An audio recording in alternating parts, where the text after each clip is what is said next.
வணக்கம் நண்பர்களே. இன்றைக்கி நம்ம என்ன பார்க்க போகிறோம்னு பார்த்தீங்கன்னா, ஜவ்வரிசி வச்சு ஒரு காலையில் பிரேக்ஃபாஸ்ட் தான் நம்ம வந்து பார்க்க போகிறோம்.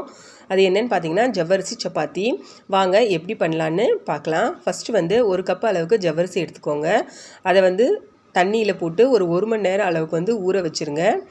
இது 1 மணி நேரம் நல்லா வந்து ஊறணும். நல்லா ஊறினதுக்கப்புறம் அதில் இருக்கிற தண்ணியெல்லாம் நல்லா இறுக வடிச்சிட்டு வேறு ஒரு கிண்ணத்தில் வந்து மாற்றி எடுத்துக்கோங்க. அதுக்கப்புறம் நான் ஏற்கனவே ஒரு 2 உருளைக்கிழங்கு வந்து நல்லா வேக வச்சு மசிச்சு எடுத்து வச்சுருக்கேன். உருளைக்கிழங்கு நல்லா ஆறி இருக்கணும். ஆறி மசிச்சு எடுத்துக்கோங்க.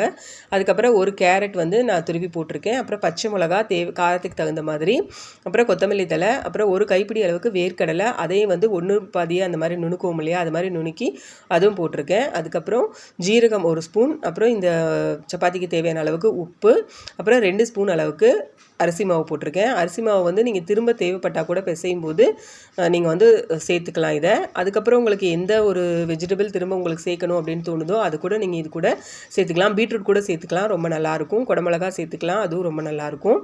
வெங்காயம் கூட சேர்த்துக்கலாம், ரொம்ப நல்லாயிருக்கும். அவ்வளோதான். இதை வந்து நல்லா ஒரு மாவு பதத்தில் நம்ம சப்பாத்தி மாவு மாதிரி நல்லா பிசைஞ்சிட்டு வந்தாச்சு. இது வந்து தோசைக்கல் வந்து நல்லா காஞ்சதுக்கப்புறம் லைட்டாக எண்ணெயை வந்து தடவி விட்டுட்டு இது மாதிரி நம்ம ரொட்டி தட்டுவோம் இல்லையா, அது மாதிரி வந்து தட்டி விட்டுருங்க.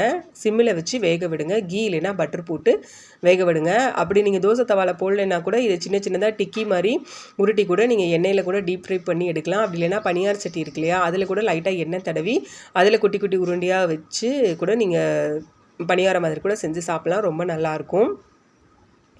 பாருங்கள், அவ்வளோதான். 2 பக்கம் நான் சுட்டு எடுத்துட்டேன். நம்மளோட ஜவ்வரிசி சப்பாத்தி ரெடி ஆயிடுச்சு. பிரேக்ஃபாஸ்ட்டுக்கு உண்மையிலே ரொம்ப ரொம்ப நல்லாயிருக்கும். இது கூட வந்து நான் கொத்தமல்லியும் புதினாவும் போட்டு தான் சட்னி பண்ணியிருக்கேன். நீங்களும் செஞ்சு பாருங்கள். செஞ்சு பார்த்துட்டு எப்படி இருக்குன்னு கமெண்ட் பண்ணுங்கள், ஷேர் பண்ணுங்கள், லைக் பண்ணுங்கள் நண்பர்களே.